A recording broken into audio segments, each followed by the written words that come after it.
내 아들아, 주의 징계하심을 경히 여기지 말며 그에게 꾸지람 받을 때 낙심하지 말라.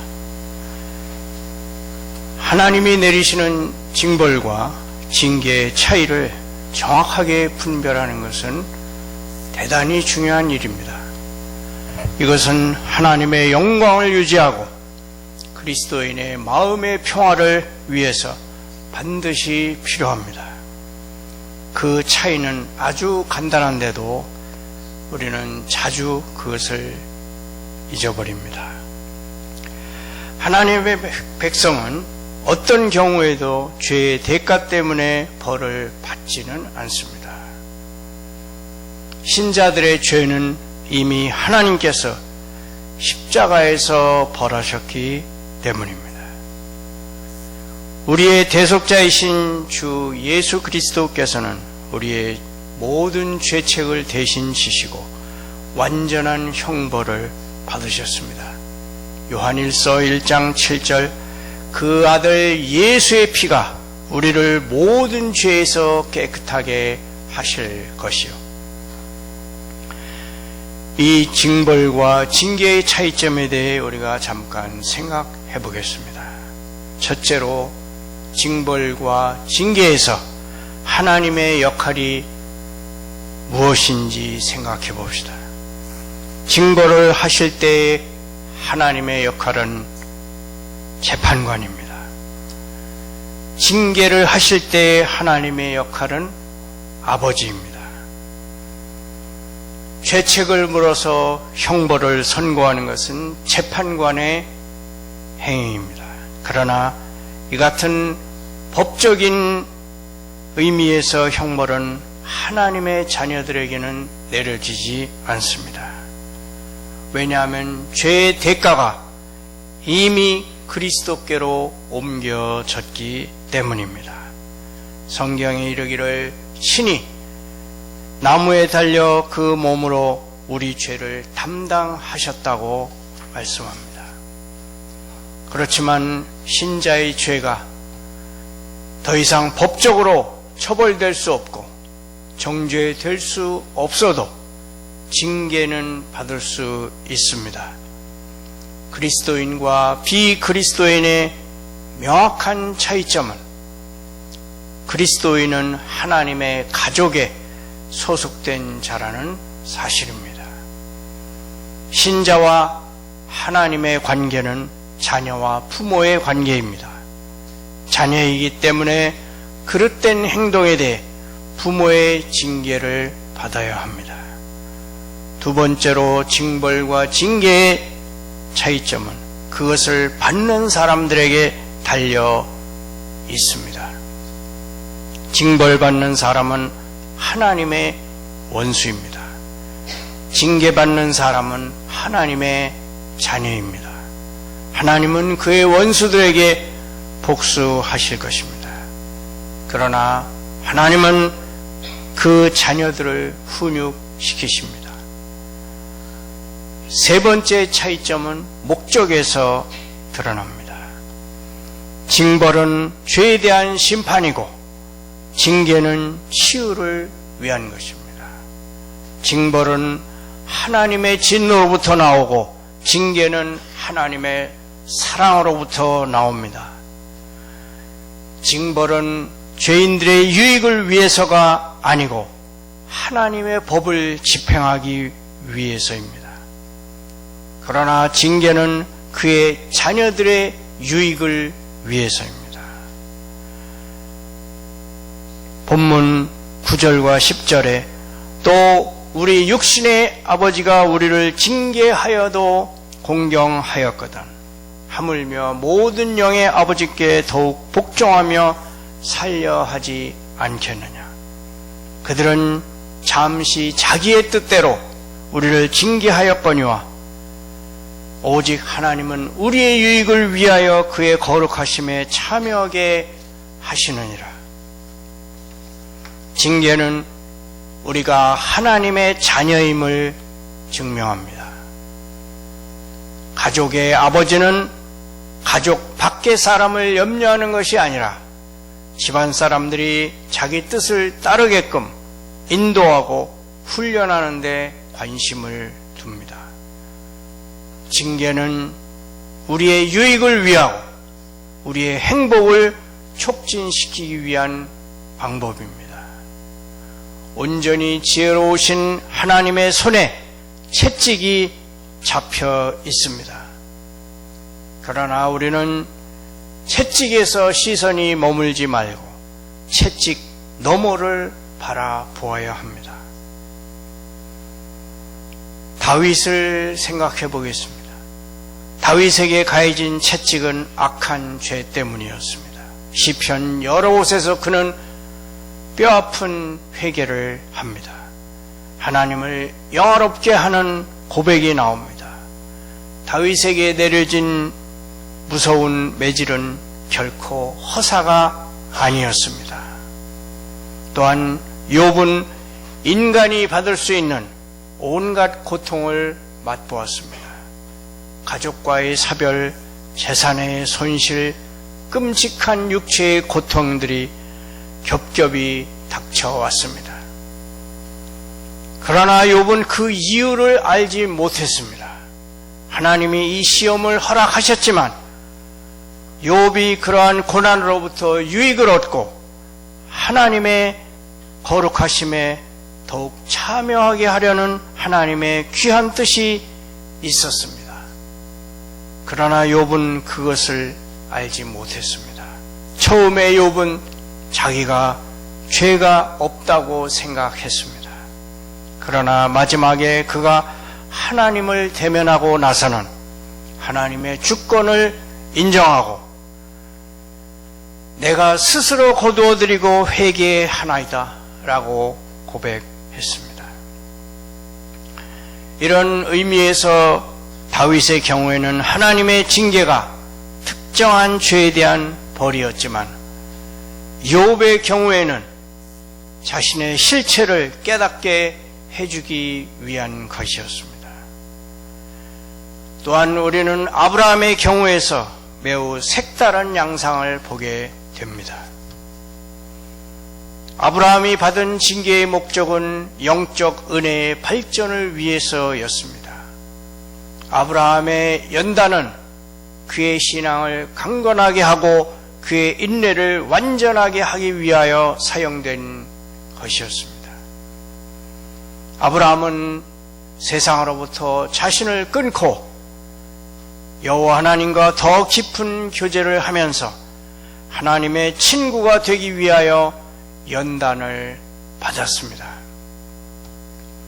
우리는 처음 믿음을 갖고 하나님을 위해 살겠다고 결심하지만 더 중요한 것은 하나님을 위해 사는 삶보다 하나님과 함께하는 삶입니다. 하나님을 위해서가 아니라 하나님과 함께하는 것이 중요한 것입니다. 성경은 에녹이 하나님을 위해 살았다고 하지 않고 하나님과 함께하는 삶을 살았다고 말합니다. 하나님을 위해서가 아니라 하나님과 함께하는 그것이 중요합니다. 바울의 경우를 생각해 보겠습니다. 고린도후서 12장 7절에 여러 계시를 받은 것이 지극히 크므로 너무 자만하지 않게 하시려고 내 육체의 가시 곧 사탄의 사자를 주셨으니 이는 나를 쳐서 너무 자만하지 않게 하려 하심이라. 이 가시는 실적으로 생긴 것이 아니라 자만하지 못하도록 방지하기 위해서였습니다. 이 가시의 결과로 사랑받는 바울 사도는 자신의 연약성을 더 절감하게 되었습니다. 그러므로 징계의 한 중요한 목표는 우리의 자만심을 깨뜨리고 우리를 맨 밑바닥까지 끌어내려 자신의 실체를 보게 하는 것입니다. 지금까지 살핀 대로 징계는 벌을 주거나 깨우쳐 주거나 가르치거나 예방을 위한 여러 다양한 목적들을 가지고 있습니다. 우리는 이러한 하나님의 징계의 목적들을 진단하기에 참으로 무능합니다.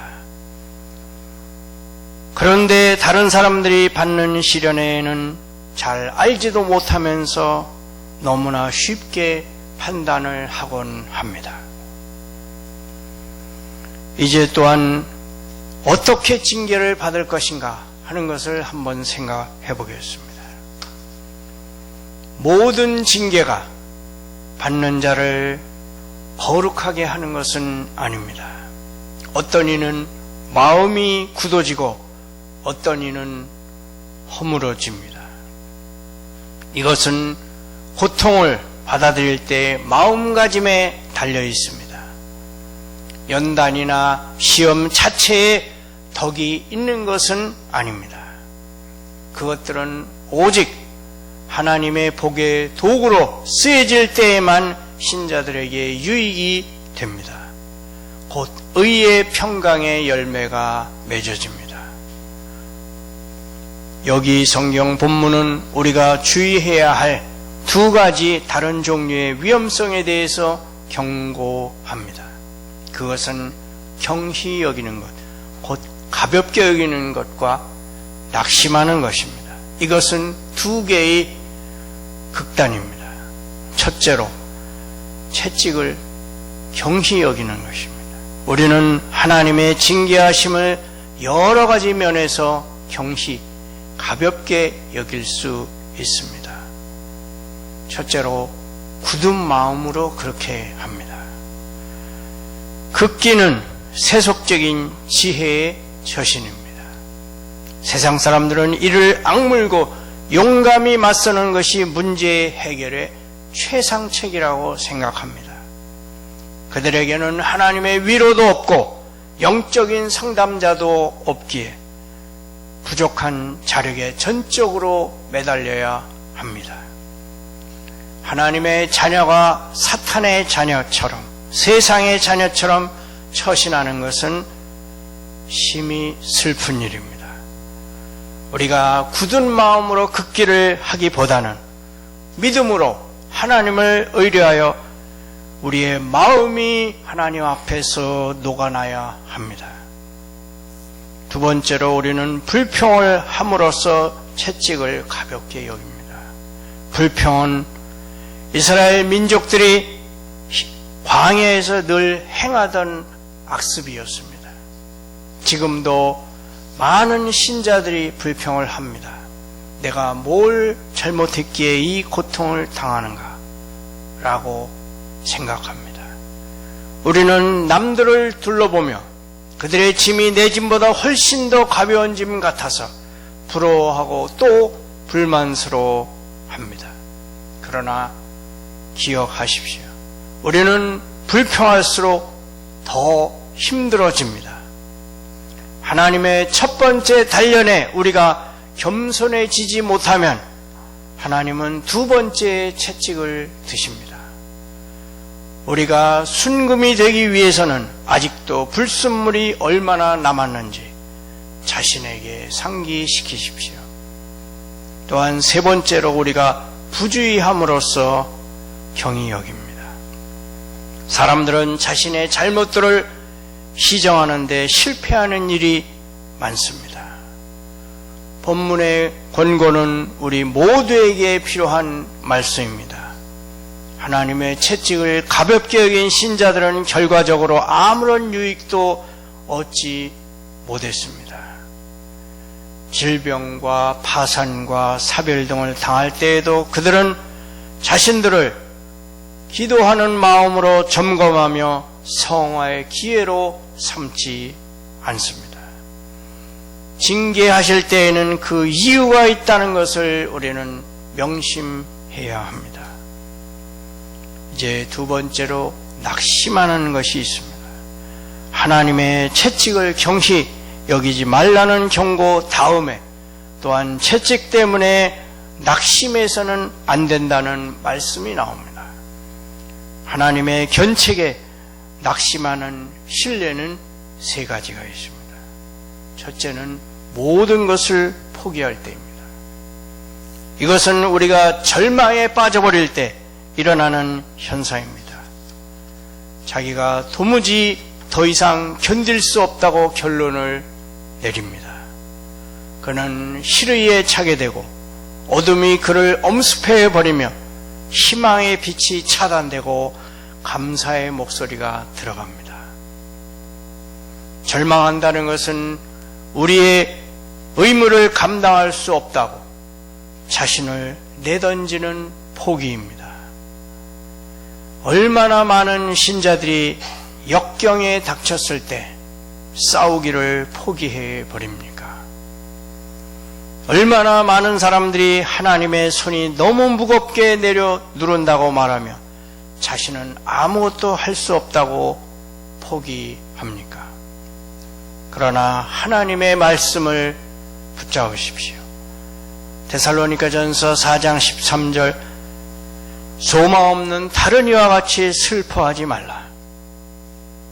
그의 꾸지람을 들을 때 낙심하지 말라.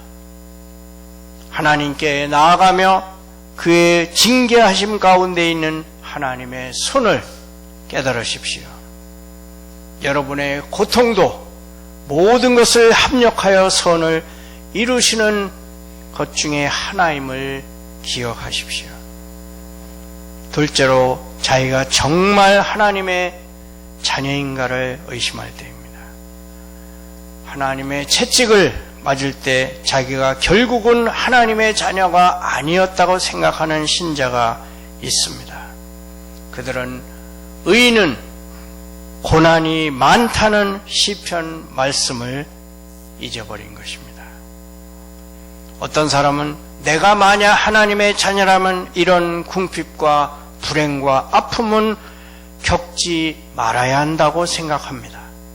그러나 여기 본문 8절을 보십시오. 징계는 다 받는 것이거늘 너희에게 없으면 사생자요 참 아들이 아니니라. 세 번째로 낙심할 때입니다. 낙심은 절망보다는 강도가 약하지만 본질은 같습니다. 어떤 이들은 자기들의 문제 속에서 도무지 헤어나지 못할 것으로 믿습니다. 그들은 내가 기도하고 기도해도 먹구름이 거치지 않더라고 말합니다. 동이 트기 전에 언제나 가장 어두운 시간입니다.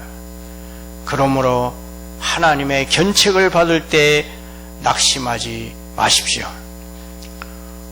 또 다른 이들은 하나님의 약속을 믿고 간청했지만 별다른 효과가 없었다고 말합니다.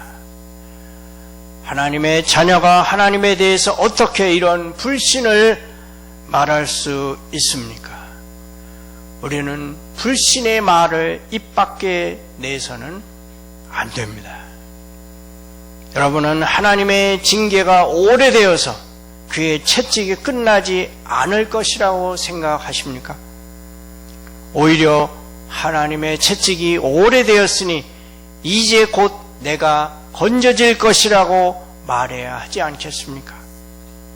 하나님의 회초리를 경히 여기지도 말고 낙심하지도 마십시오. 하나님의 은혜가 우리를 이 두 가지 극단적인 죄로부터 보호해 주시기를 축원합니다.